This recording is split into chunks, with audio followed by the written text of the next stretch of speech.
Hello welcome in AK study. मैं हूं अरुण कुमार यादव और आज हम देखेंगे मैथ क्लास 10th की जो एनसीईआरटी एक्सरसाइज 9.1 है, इसके क्वेश्चन नंबर 6, 7 एंड 8 का सॉल्यूशन। और इससे पहले की वीडियोस के लिंक आपको इस वीडियो के डिस्क्रिप्शन में मिल जाएंगी, आप वहां से उनको देख सकते हैं। इसके अलावा अगर आप हिंदी मीडियम से हैं या फिर आप क्लास 11th 12th की वीडियोज़ देखना चाहते हैं तो यहाँ पे जो ये चैनल्स वाला सेक्शन है कम्युनिटी पोस्ट के बगल में इसी चैनल पे, ठीक, यहाँ से आपको बाकी के चैनल्स के लिंक मिल जाएंगे, आप देख सकते हैं। तो चलिए शुरुआत करते हैं क्वेश्चन नंबर 6 की। देखो पहले इसको समझते हैं, इसमें क्या बोला गया है। जो क्वेश्चन नंबर 6 है इसमें बोल रहा है a 1.5 metre tall boy is standing at some distance from a 30 metre tall building. मतलब क्या है कि एक 1.5 मीटर लंबा लड़का है जो किसी बिल्डिंग से कुछ दूरी पे खड़ा है। बिल्डिंग की हाइट हमें बताई गई है 30 मीटर, तो ये मान लो ग्राउंड लेवल हुआ, ठीक है, और ये समझ लो बिल्डिंग है।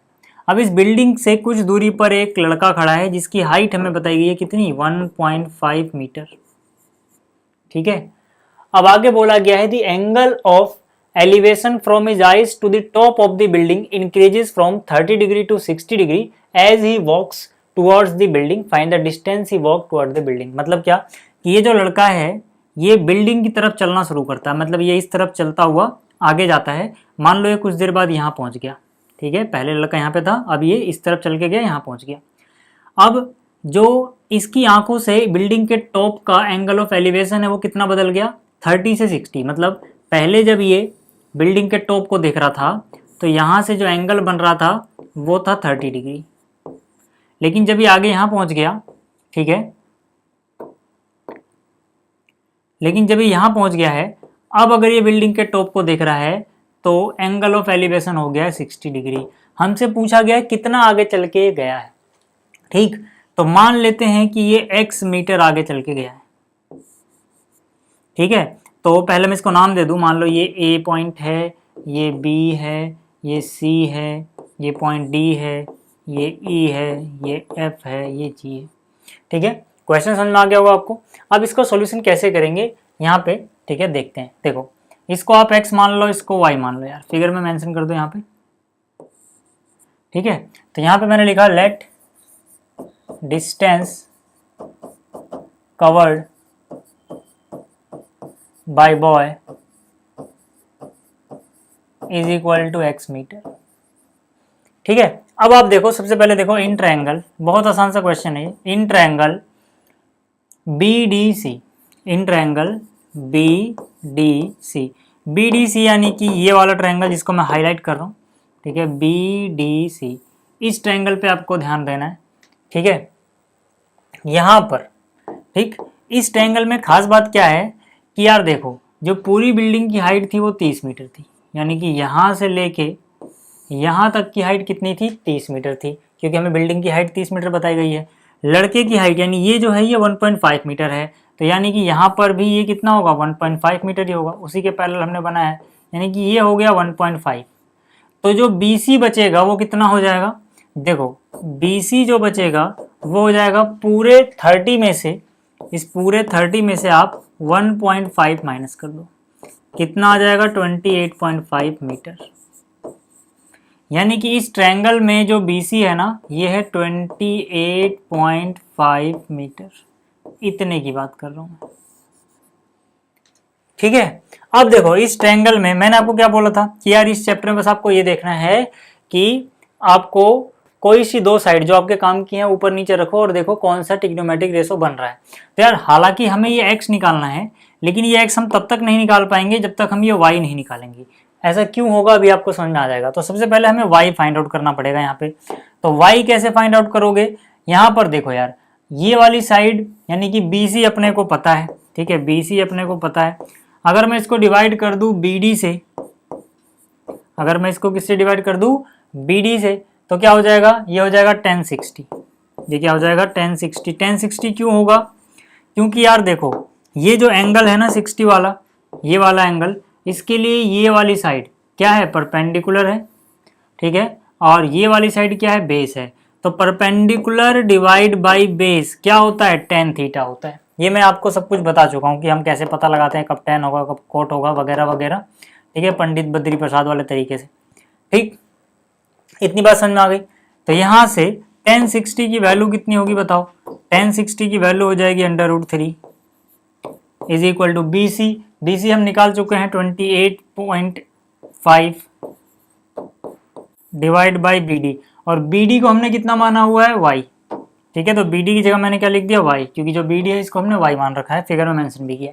ठीक, तो यहाँ से y को इधर ले आओ, y बराबर 28.5 √3 चला जाएगा डिवाइड में। ठीक है, इतने मीटर, ये होगी पहली इक्वेशन। इतनी बात समझ में आ गई, y पता लग गया। अब देखो, अब हम क्या करेंगे? अब हम कोई और राइट एंगल ट्रायंगल ढूंढेंगे जिसमें हम कोई भी ट्रिग्नोमेट्रिक रेशो लगा पाए। जैसे यहाँ पर आपको देखना है अब ट्रायंगल ABC में, इस वाले ट्रायंगल में, बीच में जो भी थोड़ी देर के लिए भूल जाओ, मैंने यहाँ पे लिखा इन ट्रायंगल ABC। देखो, इसमें अपने को चाहिए इतना यानी x, लेकिन ये इतना तो नहीं ले सकते ना, क्योंकि ये राइट एंगल ट्रायंगल नहीं है, तो यहाँ पे नहीं लेंगे हम, यहाँ में पूरे ही ट्रायंगल को लेंगे। जब आप इस पूरे ट्रायंगल को लोगे तो यहाँ पर BC डिवाइड बाई ये पूरी साइड AB करोगे अगर, तो आपको क्या मिल जाएगा? 1030 मिल जाएगा, क्योंकि फिर से इस एंगल 30 के लिए सामने वाली साइड परपेंडिकुलर हो गई और ये वाली साइड बेस हो गई। Perpendicular divide by base tan theta होता है। ठीक है, थीटा यहाँ पे इस बार 30 डिग्री है।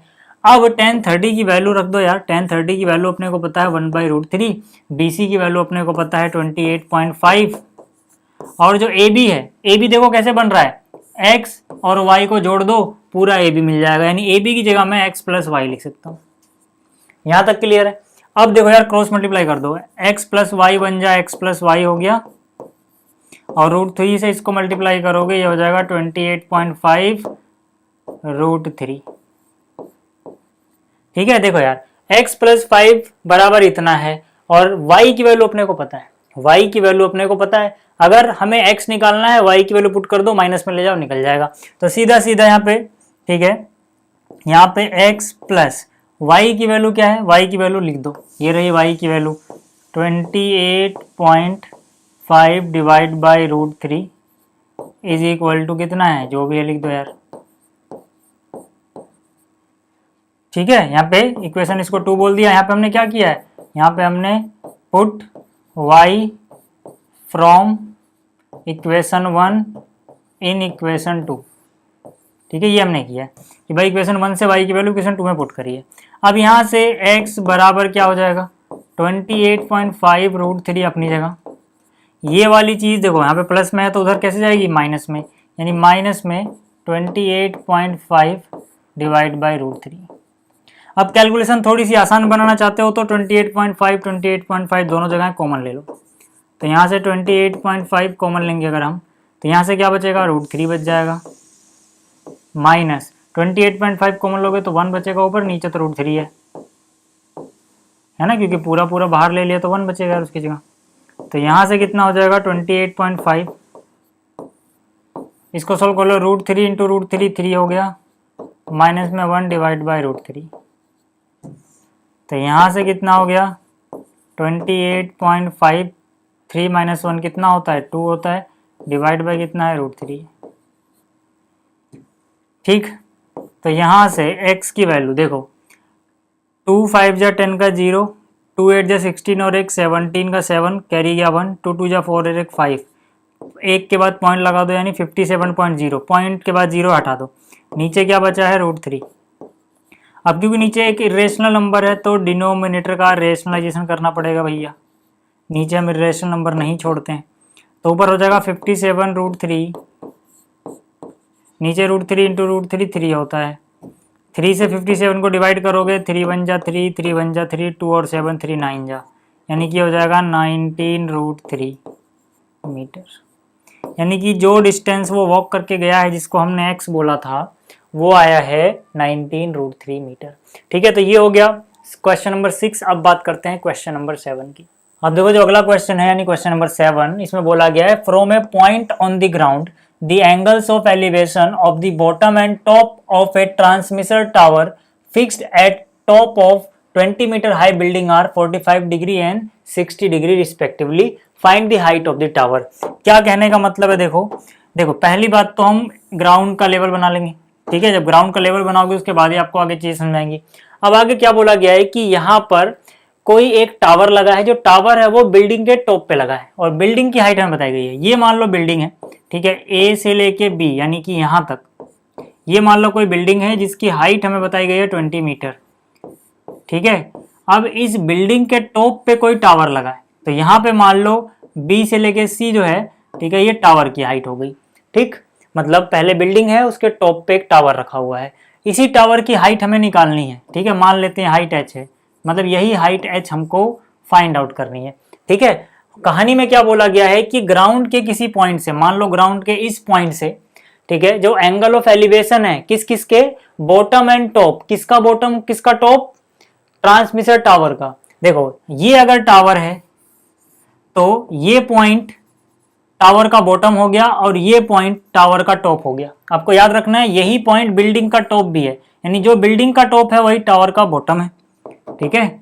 तो यहां से क्या बोला गया है कि यार जब इन दोनों को देखते हैं, बॉटम को और टॉप को, तो कितना कितना एंगल बनता है, 45 और 60 डिग्री, यानी कि ये मान लो 45 डिग्री है बॉटम का एंगल ऑफ एलिवेशन और टॉप का यानी ये पूरा एंगल बड़ा वाला ये है 60 डिग्री।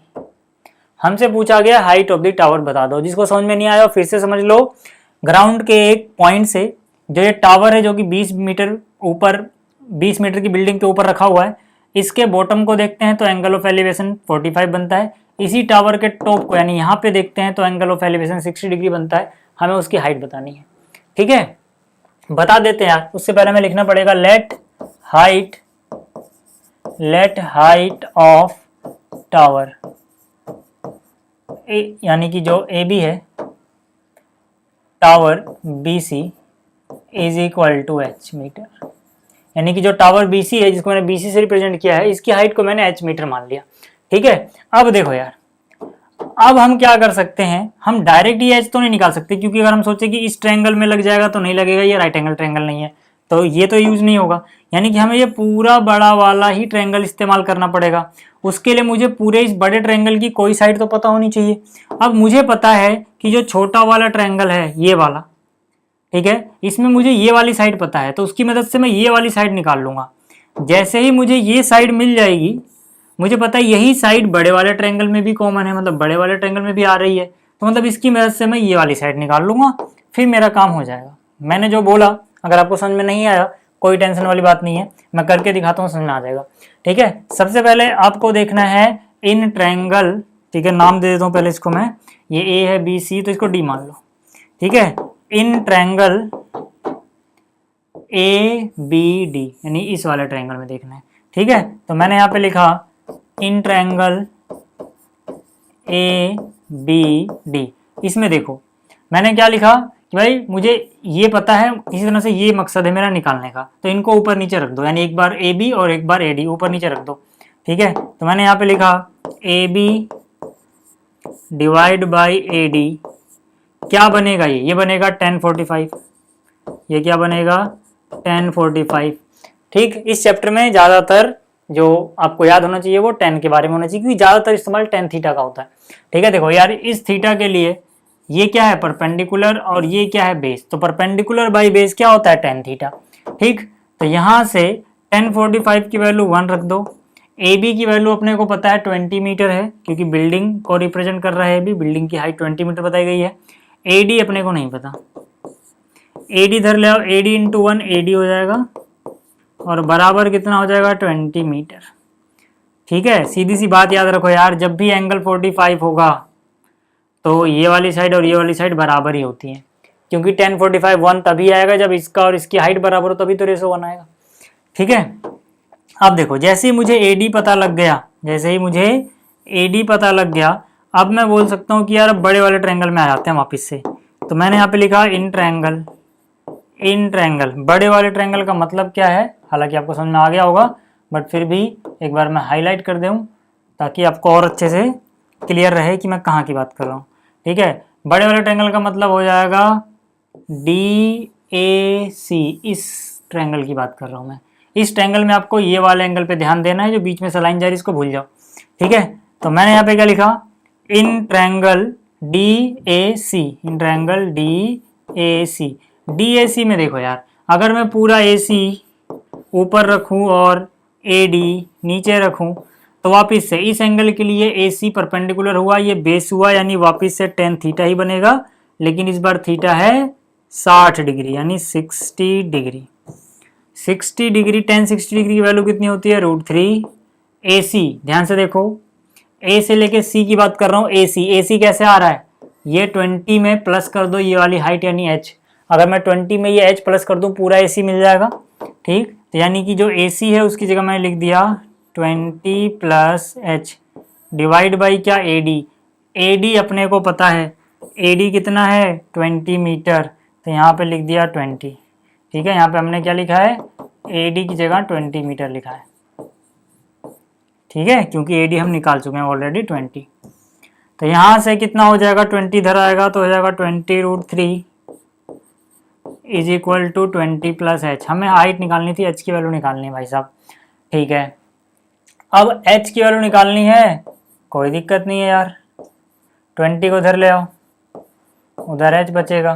20 दोनों में से कॉमन ले लो, 20 कॉमन लोगे, यहाँ बचेगा √3 माइनस पूरा 20 बाहर लिया तो 1, ये आ गया h। इसको थोड़ा अच्छे से लिखें तो h बराबर 20, वही चीज लिख दे रहा हूँ मैं बस, 20 √3 माइनस 1 मीटर। ये आ गई हाइट ऑफ द टावर। ठीक है, ये भी समझ में आ गया होगा। बात करते हैं जरा अगले क्वेश्चन की। अगला जो क्वेश्चन है यानी क्वेश्चन नंबर 8, इसमें बोला गया है a statue 1.6 metre tall stands on the top of pedestal from a point on the ground. The angle of elevation of the top of the statue is 60 degree and from the same point angle of elevation of the top of the pedestal is 45 degree. Find the height of pedestal। क्या कहानी में है, figure समझाता हूँ आपको, ज़्यादा समझ में आएगा। देखो यार, सबसे पहले ग्राउंड लेवल बना लो। ये मान लो अपना ग्राउंड लेवल है।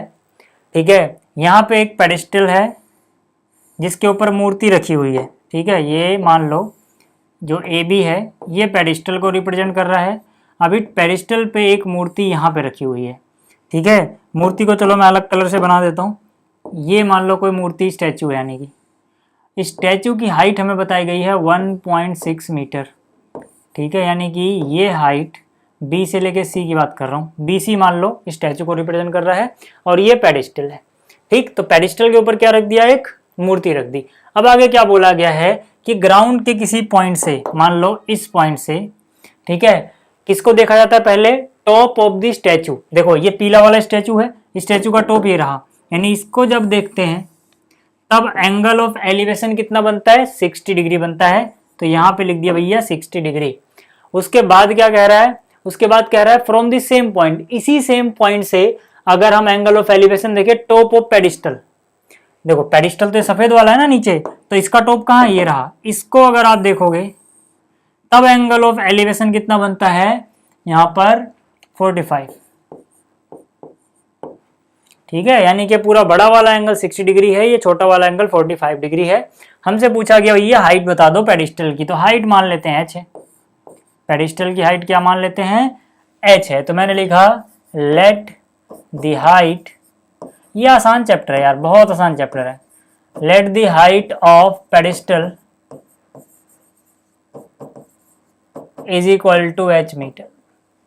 ठीक है, अब देखो यार, सबसे पहले क्या करते हैं, किसी एक ट्रायंगल को पकड़ लेते हैं जो राइट एंगल ट्रायंगल हो।